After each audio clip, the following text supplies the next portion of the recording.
Surat district કોર્ટના કોમ્પ્લેક્સમાં bomb deploy કરવામાં આવેલ છે। આજે વહેલી સવારે 2 વાગે એક મેલ દ્વારા કોર્ટ કોમ્પ્લેક્સને એવી જાણકારી આપવામાં આવી કે 2 વાગ્યાના મેલમાં એવી હકીકતની જાહેર કરવામાં આવેલી કે સુરત ડિસ્ટ્રિક્ટ કોર્ટના કોમ્પ્લેક્સમાં બોમ્બ ડિપ્લોય કરવામાં આવેલ છે। આ મેલની જાણકારી મળતા ડિસ્ટ્રિક્ટ કોર્ટના જે સત્તાવાળાઓએ એ બાબતને ગંભીરતાથી લીધી અને સતર્કતાને બાબતને ધ્યાનમાં રાખીને તરત જ સુરત પોલીસ ડિપાર્ટમેન્ટને એની જાણકારી આપવામાં આવી।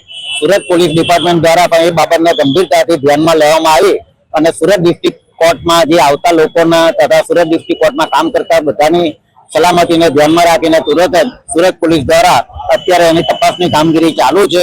ક્વોર્ટમાં આજે સવારથી બોમ્બ મૂકવા બાબતની ચર્ચા ચાલી રહેલી છે અને સવારથી જ બોમ્બ સ્ક્વોડ અને સુરત પોલીસ તરફથી કોર્ટ બિલ્ડિંગની તપાસ થઈ રહેલી છે।